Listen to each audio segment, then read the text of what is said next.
Na semana passada, segunda-feira,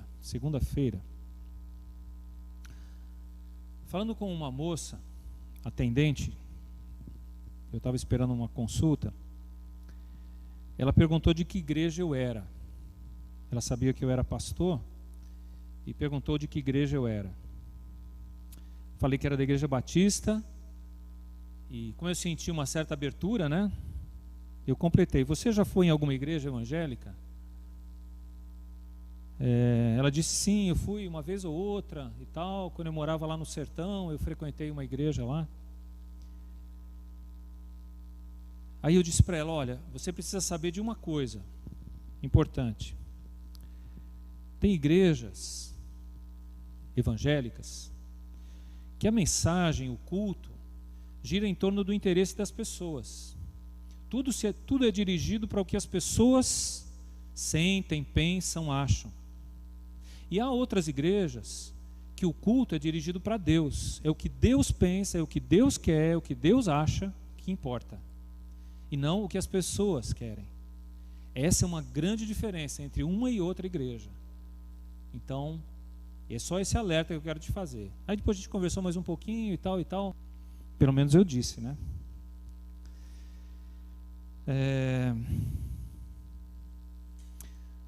Como é o teu relacionamento com Deus? Talvez você goste muito de mensagens, de músicas, de igrejas, onde quem ganha o presente é você. Ou você procura lugares onde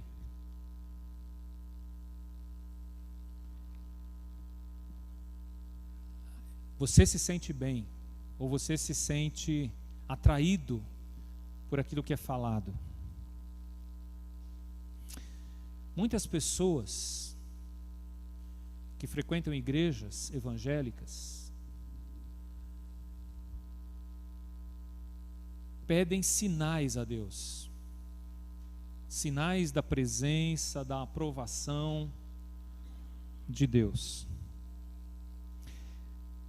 Até sinais que provem que Deus te ama.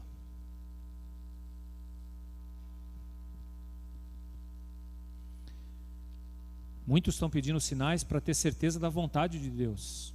Novo ano, Senhor, se o Senhor quer que eu faça isso, e aí lá vem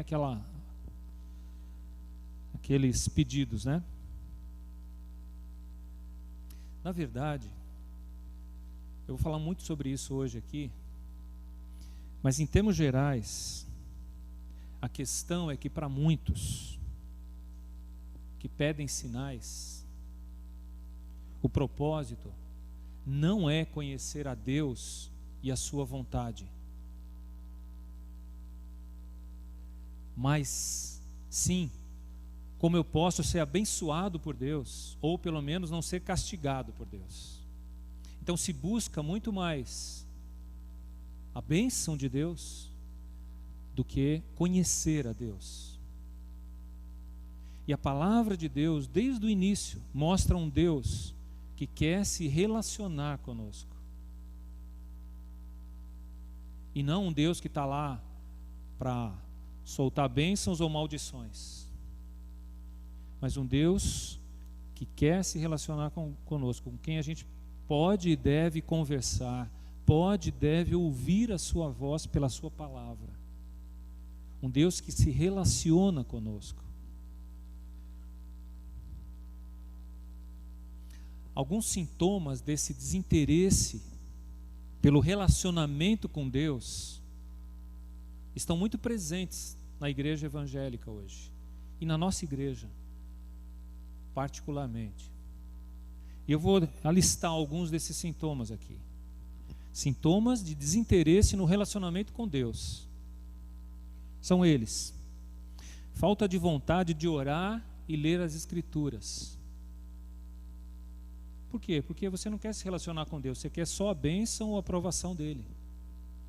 Então para que ficar lendo e orando tanto? inconstância nos cultos ou grupos de estudo.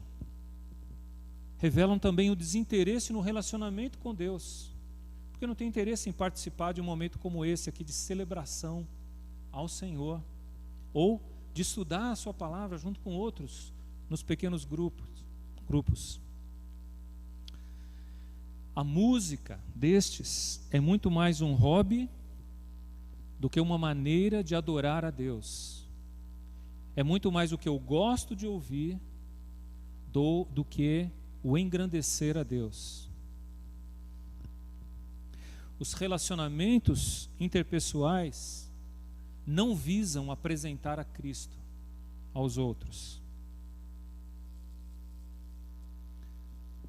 Estas pessoas estão mais dispostas a ouvir os especialistas em determinadas áreas do conhecimento humano do que ouvir a Deus para estabelecer os seus planos e alvos. Os melhores amigos desses, ou as pessoas com quem gastam tempo, muitas vezes não conhecem e nem se interessam em conhecer a Cristo. Mas eu não quero ficar lamentando isso aqui hoje. Na verdade, ao celebrarmos o Natal, eu quero apresentar para você uma oportunidade para mudar isso. Mudar esse quadro. Se você se encaixou nisso aqui, em algumas dessas coisas, então, pela palavra de Deus hoje, e pela ação do Espírito de Deus, nós estamos aqui para mostrar para você que isso pode mudar. Assim como Deus fez com um rei da história que nós vamos ler, que não via saída da situação em que ele se encontrava, Deus nos apresenta o Natal como um sinal de que Ele está conosco. Por isso eu quero que vocês abram em Isaías capítulo 7, onde essa história, ou parte dessa história, é descrita. Isaías capítulo 7, a gente vai ler do 10 até o verso 14. Isaías 7, do 10 ao 14.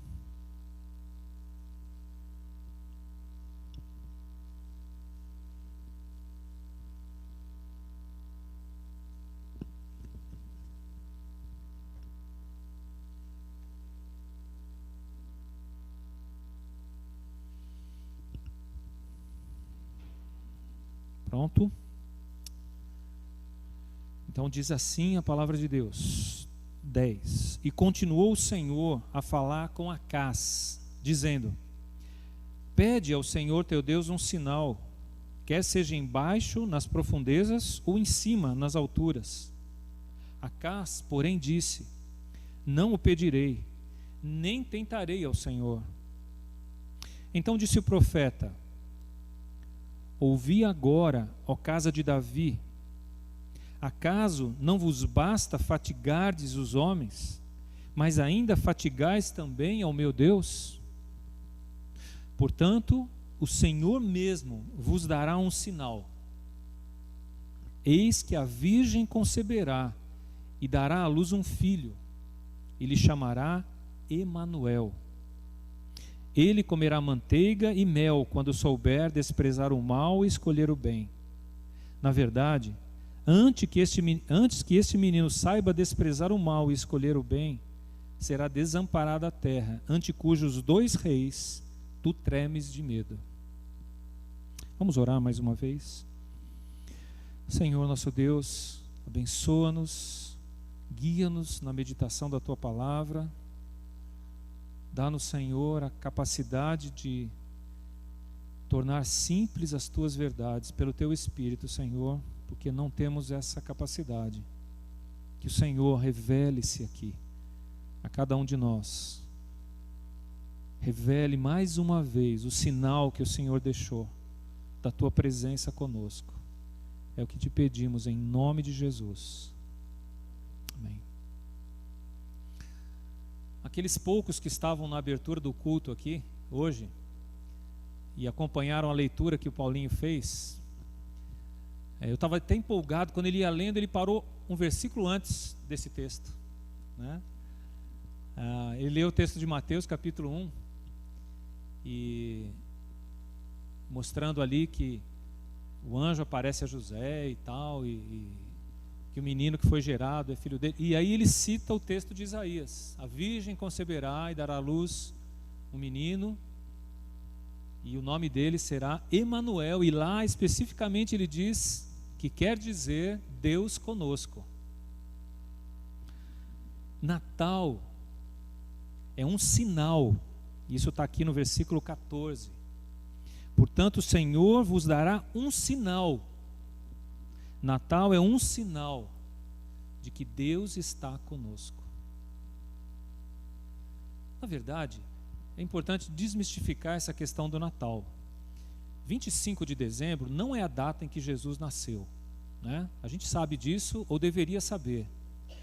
É uma data criada por uma época da igreja para se celebrar algo. Era uma festa pagã, na verdade, que foi cristianizada, né?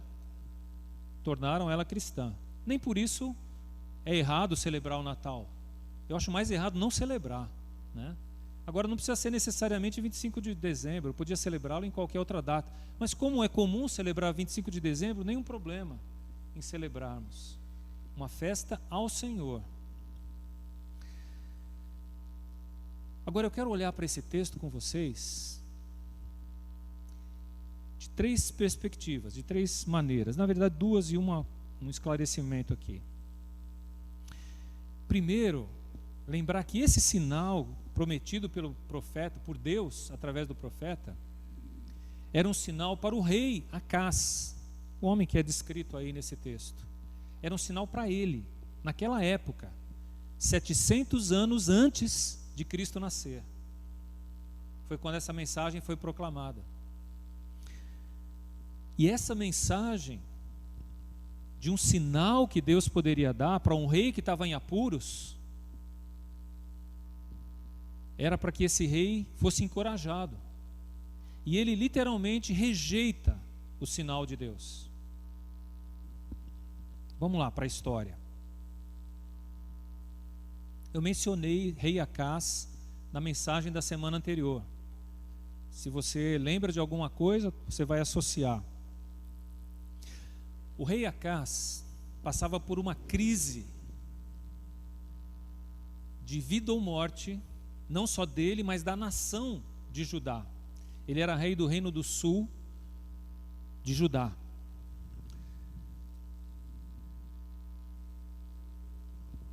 Ele sofria ameaças e ataques de outros dois países que haviam se coligado: Israel, o reino do norte, e a Síria. Síria, essa que foi mencionada hoje aqui, só que muito tempo antes, né? A Síria da época. Essas duas nações se juntaram e foram guerrear contra Acás. Eram, militarmente falando, muito mais poderosos. E conquistaram algumas cidades e encurralaram o rei em Jerusalém. E cercaram Jerusalém, tentando invadi-la, e não conseguiram no primeiro momento. Então, os dois voltaram para suas defesas e prepararam um novo ataque. Nesse momento,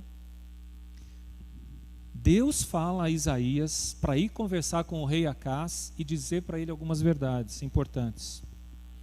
E eu não vou ler o texto todo, mas o capítulo 7 todo está falando sobre isso, mas eu quero ler só o versículo 7, que diz assim: assim diz o Senhor Deus, isto não subsistirá, nem tampouco acontecerá. Ele diz para o rei: não tenha medo. Na verdade está falando com o profeta, depois o profeta transmite isso ao rei: não tenha medo, aquilo que esses povos estão tentando contra vocês não subsistirá, não acontecerá o que eles estão ameaçando, porque eu estarei com vocês, eu os protegerei. E aí Deus manda o profeta dirigir-se ao rei e dizer exatamente o que nós lemos no texto no início da mensagem. Peça a Deus um sinal. Deus diz ao rei: peça a mim um sinal, e eu lhe darei um sinal de que esse povo não conseguirá subsistir. Eu lhe darei um sinal de que eu sou o Deus poderoso. Pode pedir um sinal nos céus ou nas profundezas da terra, e eu mostrarei para você quem eu sou, para que você creia no que eu disse.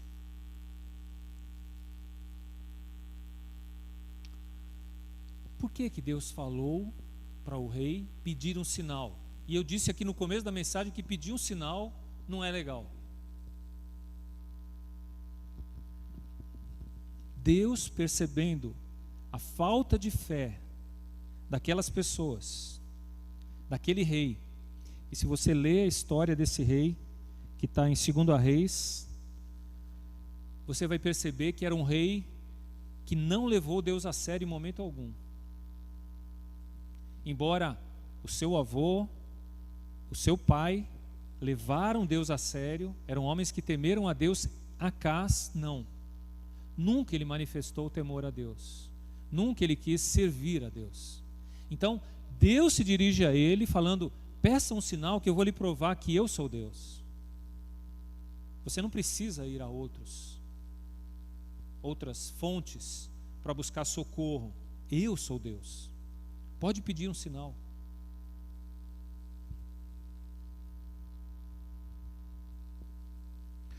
Mas Acás se recusa a falar com Deus. E é interessante até como a falsa piedade parece com a piedade verdadeira. Olha a expressão de Acás no verso 12. Quando Deus diz: peça um sinal para mim, eu vou lhe provar que eu sou Deus. Acás diz: não o pedirei, nem tentarei ao Senhor. Nossa, que coisa, né? Ele não vai pedir para não tentar a Deus. Isso deveria ser uma expressão de que eu não vou pedir porque eu confio em Deus. Mas não é a verdade. Ele não vai pedir porque ele não confia em Deus.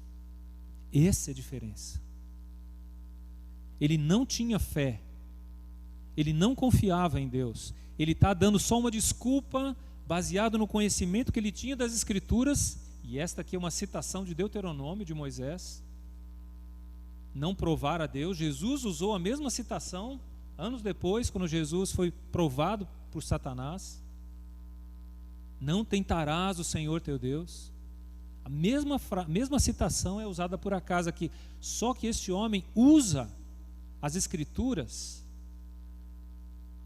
de uma forma hipócrita, falsa. Então, minha gente, se você está usando as Escrituras para dizer o que você acha, o que você pensa, e para não demonstrar sua fé em Deus, isso é falsidade. Não se iluda. Não ache que por conhecer as Escrituras, tê-las aqui na sua mente, você está isento do mal, ou de errar, ou de pecar. Pelo contrário, tem muita gente que está usando as Escrituras para fazer o que quer, e não o que Deus quer. É exatamente esse caso aqui de Acás. A sua incredulidade é que o move, e não a sua fé, ao citar as Escrituras. Será que a gente não faz isso de vez em quando?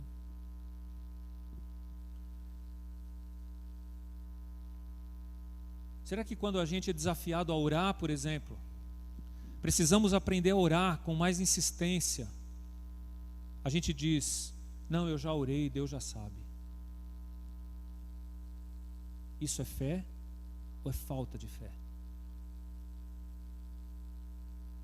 Não estou aqui para julgar ninguém, mas eu quero que você se avalie diante da palavra de Deus. Você avalie suas motivações, porque às vezes usamos as Escrituras para fazer a nossa vontade e não a vontade do Pai. Simular piedade é um mal antigo dentre aqueles que se dizem temer a Deus.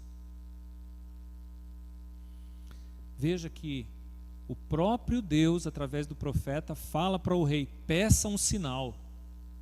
E ele diz: não, eu não vou pedir um sinal para não tentar a Deus. Quando Deus diz uma coisa clara na sua palavra, não fique dando desculpa, citando outros textos, para desobedecer a Deus. Tem gente que diz: não, eu estou fazendo isso por amor. Amor a quem? A si mesmo, não a Deus. Não a palavra de Deus. Amor por si mesmo, pelas suas vontades, pelo seu querer, pelos seus interesses. E não pela vontade de Deus. São exatamente aquela falsa piedade, onde se usa as Escrituras para desobedecer a Deus. O profeta, então, indignado, no verso 13, percebe o que estava acontecendo.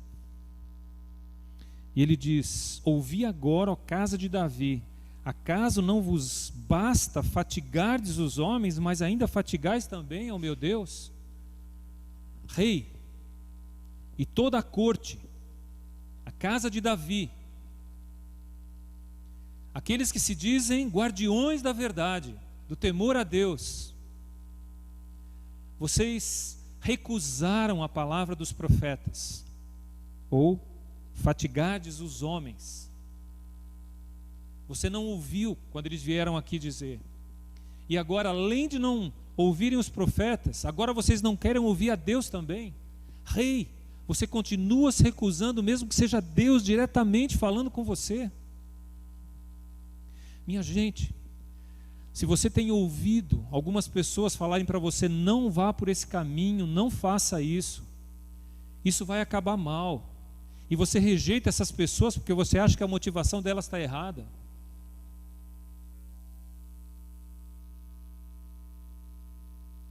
podem até estar erradas, mas quando a palavra de Deus diz claramente: não faça isso ou não faça aquilo, e você continua insistindo, aí você tem que ouvir a voz do profeta Isaías. Não vos basta fatigardes os homens, e agora vocês estão cansando a Deus com esse discurso falso? Vocês continuam achando que Deus não está percebendo o que está acontecendo?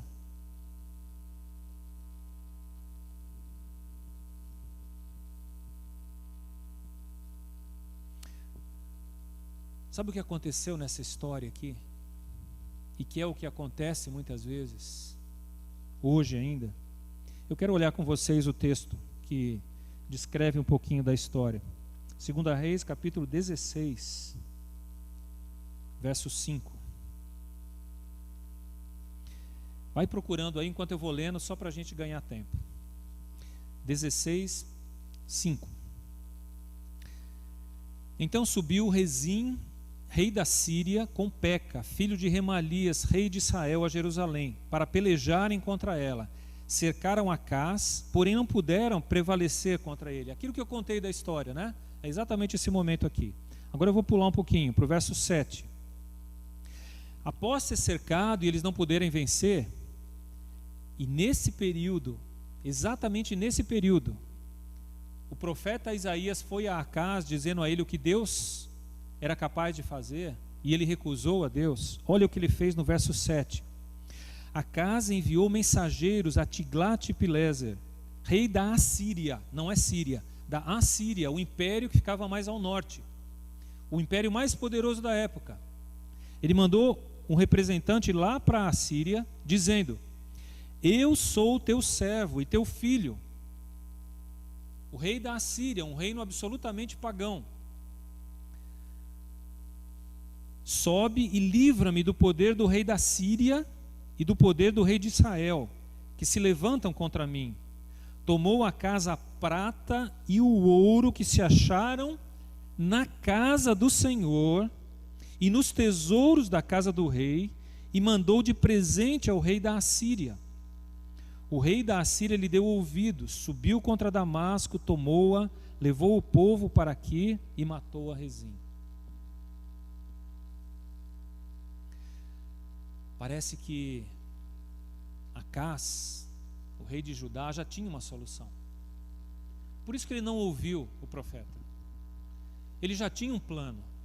Eu vou fazer uma aliança com o rei da Assíria, aquele reino poderoso lá ao norte.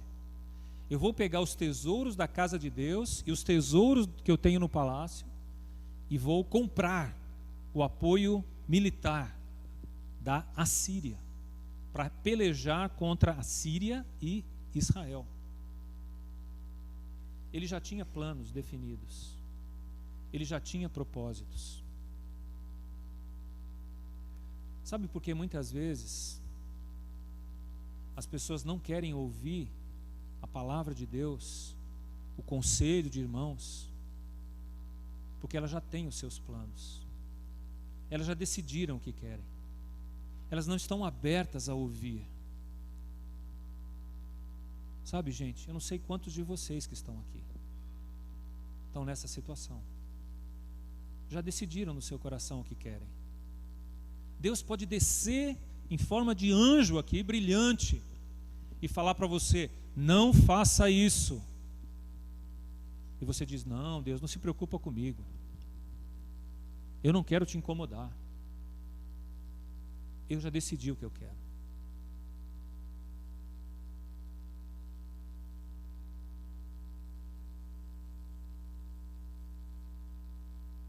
Na aliança com os assírios estava a segurança de Acás.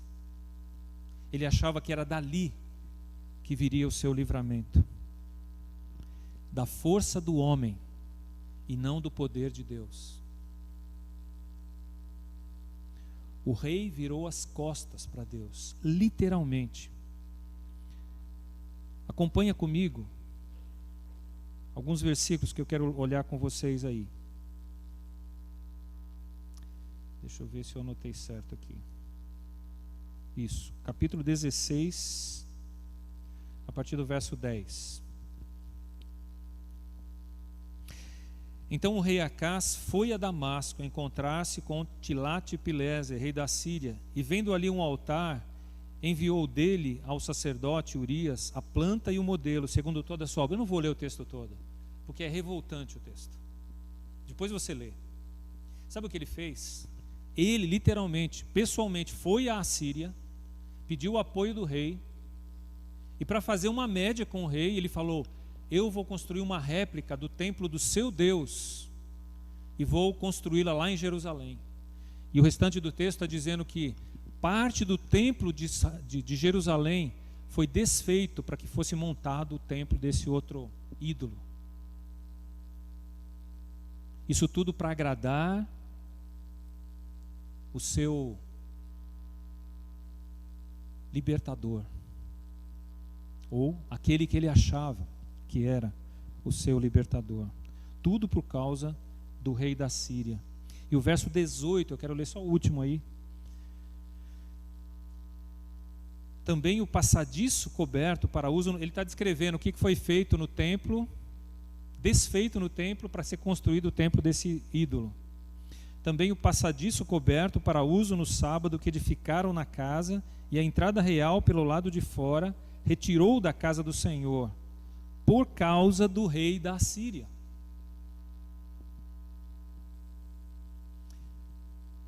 Na verdade, ele não fez tudo isso por causa do ídolo, do Deus lá da Síria. Ele fez tudo por causa do Deus, do rei da Síria.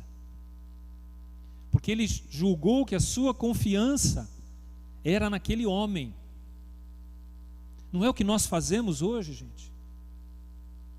Nós colocamos a nossa confiança, a nossa idolatria em pessoas, em empregos, em situações, em circunstâncias, e pensamos: aqui está a minha garantia, aqui está a minha segurança, eu vou deixar isso, eu não vou mais domingo na igreja porque eu estou muito ocupado, eu não posso mais prestar esse serviço àquela necessidade, porque eu tenho mais o que fazer, eu tenho que servir o meu ídolo, o meu patrão, o meu marido, a minha esposa, o meu namorado, o meu, seja lá o que for.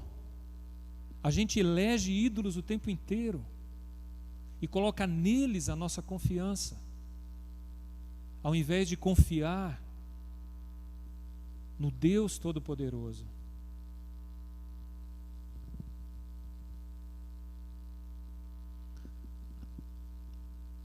Neste caso, Deus falou para esse homem: pode pedir um sinal que eu vou lhe provar que eu sou Deus, mas ele não quis. Ele não queria.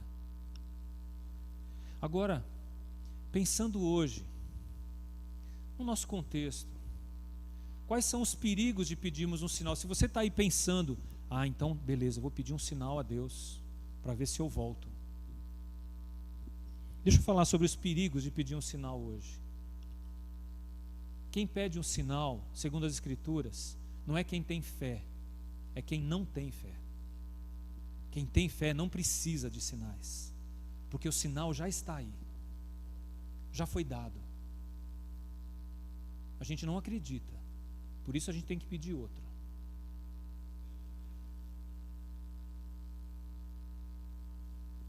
Eu quero abrir esse parênteses aqui na explicação do que eu vou dizer.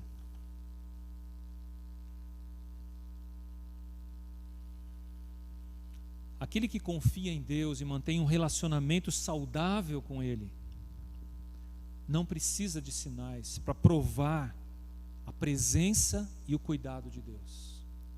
Amém? Está ruim mesmo. Já aqueles que oscilam na sua fé, muitas vezes pedem sinais. Não porque acreditam, mas para provar que a sua incredulidade tem fundamento. Isso por causa de um relacionamento doentio que cultivam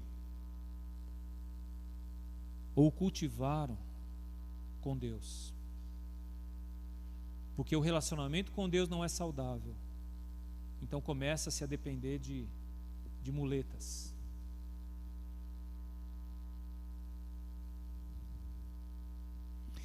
Vamos ver alguns exemplos disso. Jesus enfrentou esse tipo de pessoas. Enfrentou mesmo. Eu quero olhar com vocês dois textos. O primeiro, Jesus falando, e o segundo, o apóstolo Paulo. Mateus capítulo 12.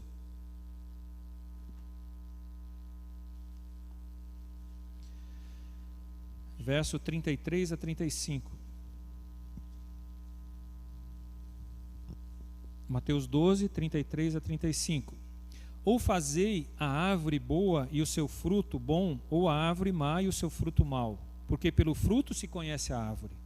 Raça de víboras, como podeis falar coisas boas sendo maus? Porque a boca fala do que está cheio o coração. O homem bom tira do tesouro bom coisas boas, mas o homem mau, do mau tesouro, tira coisas más. Pulando agora para o verso 38. Então alguns escribas e fariseus replicaram, exatamente as pessoas que Jesus chamou de raça de víboras. Mestre, qual o pedido deles? Queremos ver da tua parte algum sinal. Ele, porém, Jesus, porém, respondeu: uma geração má e adúltera pede um sinal, mas nenhum sinal lhe será dado, senão o do profeta Jonas. Porque assim como esteve Jonas 3 dias e 3 noites no ventre do grande peixe, assim o Filho do Homem estará 3 dias e 3 noites no coração da terra.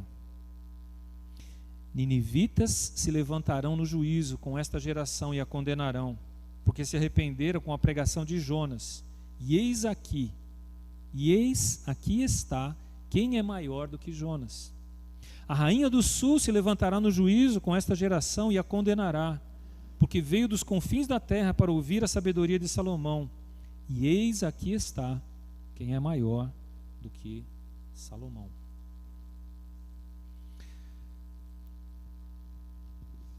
O que ele está falando é que uma árvore má dá maus frutos. E se eu aplicar esses textos, juntá-los, eu vou dizer que uma árvore má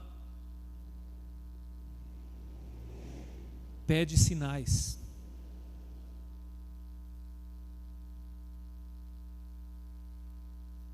Jesus diz: os sinais já foram dados. Os sinais já foram dados. Mas muitos não quiseram acreditar, nem perceberam. Talvez não queriam ver, porque outros, que estas mesmas pessoas, os fariseus, os religiosos, talvez alguns crentes de hoje, julgavam que um grupo de pessoas era absolutamente desprezível, como os ninivitas. Sabe quem eram os ninivitas que Jesus menciona? Eram o povo daquele reino lá da Assíria, daquele reino pagão onde Jonas pregou e as pessoas se converteram. O sinal para aquele povo foi Jonas, e eles se converteram. E Jesus diz: mas vocês, eles naquele dia julgarão vocês. E ele fala mais. Lembra daquela rainha lá de longe, de um povo pagão também, que veio visitar Salomão?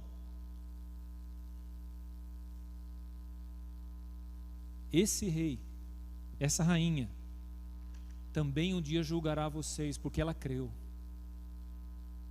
no Deus de Salomão, que lhe dava sabedoria. E vocês, que têm alguém muito maior do que Salomão, e muito maior do que Jonas, não creem.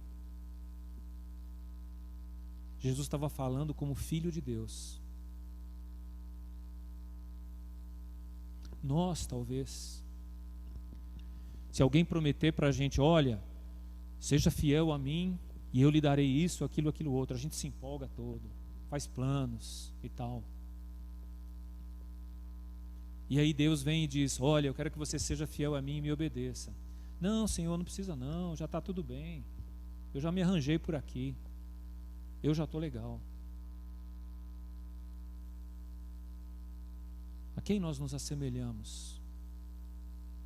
Aos fariseus, aos ninivitas, aos estrangeiros como a rainha?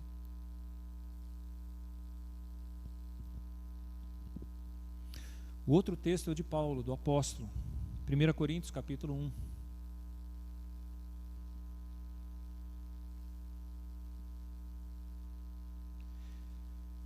Versos 22 a 25.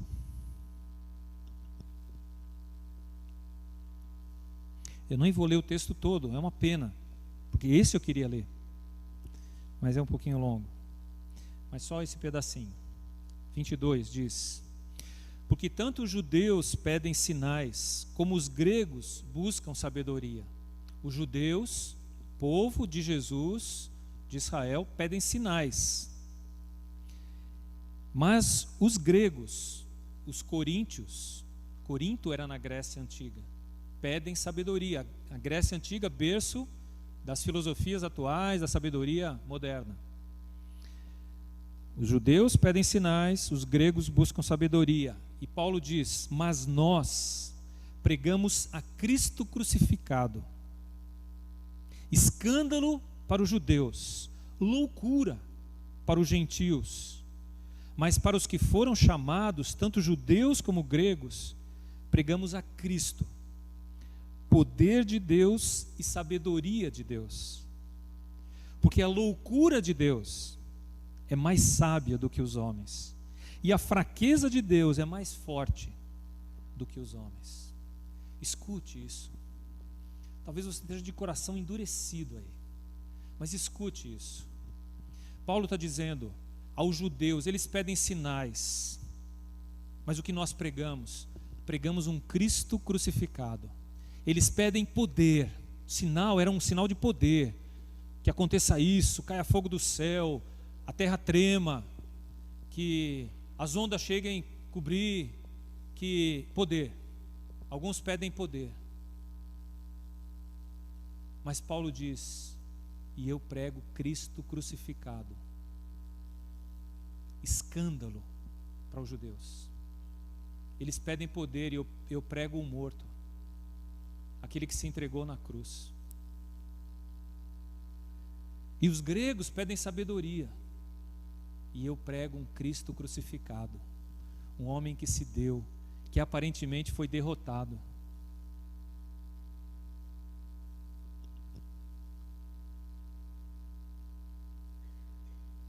Loucura, loucura para os gregos, para aqueles que buscam sabedoria, conhecimento, ciência.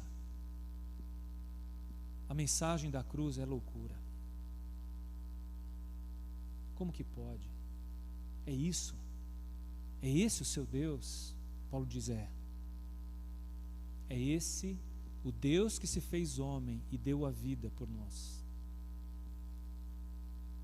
Loucura para os gregos, escândalo para os que buscam poder. E ele termina no 25: porque a loucura de Deus é mais sábia do que os homens, e a fraqueza de Deus em Cristo na cruz é mais forte do que os homens.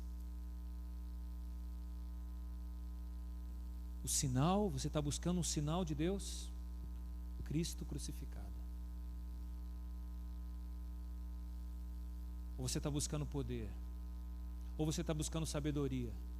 Então continue correndo atrás dos homens. Continue correndo atrás das promessas. Mas se você quer ver a Deus, eis aí o sinal: Cristo crucificado.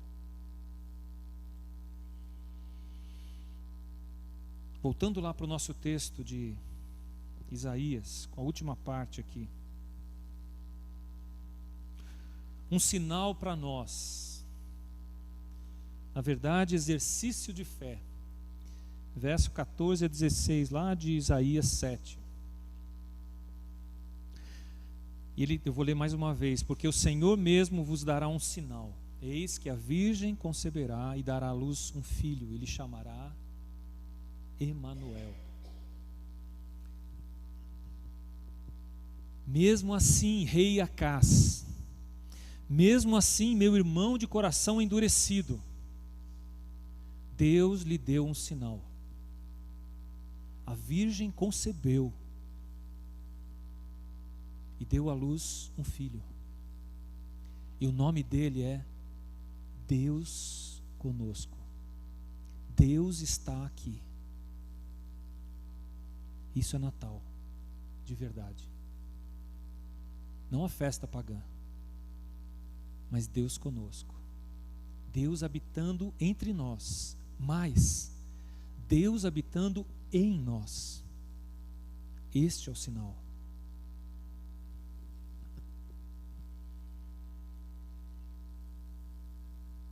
E é interessante que muitas das profecias bíblicas, ela tem dupla aplicação. Ela muitas vezes tem uma interpretação para a época e tem uma interpretação para o futuro. E essa é uma delas. Essa profecia tem duplo sentido. Eu vou só citar outros exemplos para vocês terem uma ideia de que isso acontece muitas vezes no Velho Testamento e no Novo Testamento. Só mencionando duas delas. Mencionando a frase, talvez você vai lembrar. Oséias, no capítulo 11, verso 1, diz: do Egito chamei o meu filho. É uma referência a quê? Naquela época, é uma referência a Israel. Do Egito chamei o meu filho. O povo de Israel foi chamado do Egito. Não foi liberto do Egito por Moisés? Mas nos evangelhos, em Mateus capítulo 2, verso 15, essa é uma referência a Jesus. Do Egito chamei o meu filho, quando criança ainda. Ele foi para lá para fugir do castigo imposto pelo Herodes, e depois do Egito chamei meu filho, ele volta. Então há uma dupla referência da época do profeta e uma referência futura, uma profecia sobre Jesus. Uma outra referência é a expressão Raquel chorando por seus filhos. Essa é uma expressão de Jeremias capítulo 31, que naquela época, Raquel chorando por seus filhos, eram os descendentes de Raquel que estavam sendo levados cativos. Povo tanto de Israel, Efraim, Manassés, como de Judá, Benjamim. Raquel, a mãe deles, chorava, porque o povo foi levado cativo. E essa mesma passagem é referência quando o rei Herodes foi a Belém para matar as crianças, tentando matar Jesus junto com elas. E o texto é citado lá, Raquel chorando por seus filhos. Uma referência na época de Jesus também. Duplo significado, dupla interpretação, tanto da época como agora. E esta profecia também tem um duplo sentido. Sabe por quê? E como a Escritura revela certas coisas, não é? Que a gente se apaixona. Se você ler só o versículo 14, é uma referência clara, inclusive citada no Novo Testamento, lá em Mateus capítulo 1, a Jesus, o Deus conosco, Emanuel. Mas ele diz no versículo 15 e 16 aí outras coisas. Ele diz que essa criança, quando ela desmamar, aqueles reinos e aqueles reis que estavam contra Israel seriam destituídos, seriam destruídos. Os versos 15 e 16 estão dizendo isso. Portanto, era uma profecia para aquela época. Isaías está dizendo: rei, a virgem vai conceber, ou a jovem, a palavra pode ser usada em dois sentidos, a jovem vai conceber e vai gerar um filho. E assim que ele for desmamado, esses dois reinos que estão te ameaçando já serão destruídos. Acás, rei, escute. Em 2 ou 3 anos, a idade de desmamar na época, esses reinos não subsistirão mais. Pelo poder de Deus. Mas sabe o que Acás fez?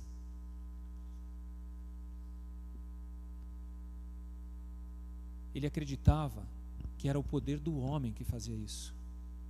Então ele foi lá e fez uma coligação e falou: eu salvei Judá, porque eu fiz uma coligação com o rei da Assíria. E Deus disse: besta, eu já tinha tudo planejado, você fez à toa. Daqui 2 anos eles não existirão mais. O rei da Síria também está nas minhas mãos, não nas tuas. Não nas tuas. Por que nós confiamos mais em nós mesmos, no nosso poder de negociação, do que no poder de Deus?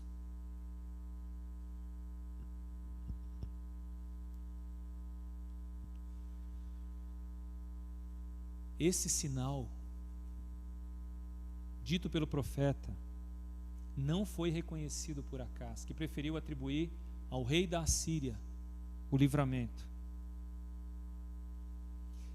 Mas esse sinal, como eu disse, tem duplo sentido. Ele também é um sinal de que nasceria o Salvador através de uma virgem. E ele seria Emanuel, Deus conosco. Escuta isso que eu estou falando. O Natal é um sinal de que Deus está conosco. E você continua confiando em quê? Se Deus é por nós, quem será contra nós, dizem as Escrituras? E por que você continua confiando em outras coisas e não o Deus das Escrituras? Para muitos, o Natal não é um sinal de Deus, é apenas uma história de homens. E a minha pergunta é: como você vê o Natal? Como você vê o Natal? Como uma festa organizada por homens? Como Papai Noel de protagonista?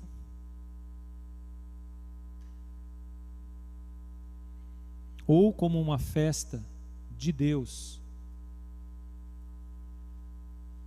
Um sinal de Deus, a sua presença conosco, assegurada em Cristo.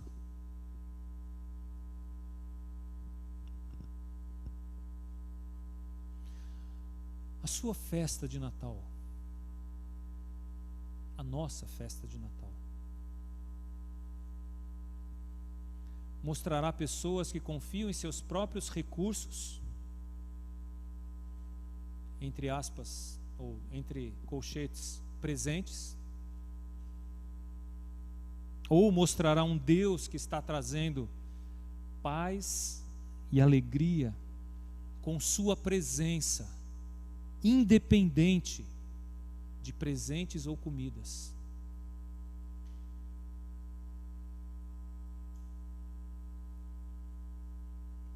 O sinal de Deus está aí. Para quem puder ver, a Virgem concebeu, materializando Deus conosco, Deus entre nós. Eu espero que o seu Natal seja uma celebração de Emanuel, Deus conosco. Vamos orar? Obrigado, Senhor, por tua palavra tão preciosa ao nosso coração, que nos enche de fé, de esperança para o futuro,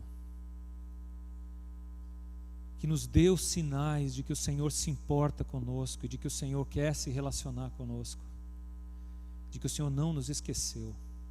Ó Deus, abre os nossos olhos para enxergar estes sinais claros da presença e do cuidado do Senhor, e que eles nos desafiem a te conhecer, Senhor, não a buscar a tua bênção ou a tua aprovação, mas a tua pessoa, Deus. Que o relacionamento com o Senhor nos satisfaça, o poder do Senhor, a graça do Senhor, a sabedoria do Senhor no Cristo crucificado seja suficiente para nos mostrar o nível de amor com que o Senhor está disposto a nos amar, e que isso nos aquiete e não nos faça buscar em outros reinos aquilo que o Senhor já nos deu. Que nós nos satisfaçamos no Senhor, e que esse Natal celebre essa satisfação do Deus conosco. É em nome de Jesus que te adoramos, Senhor. Amém.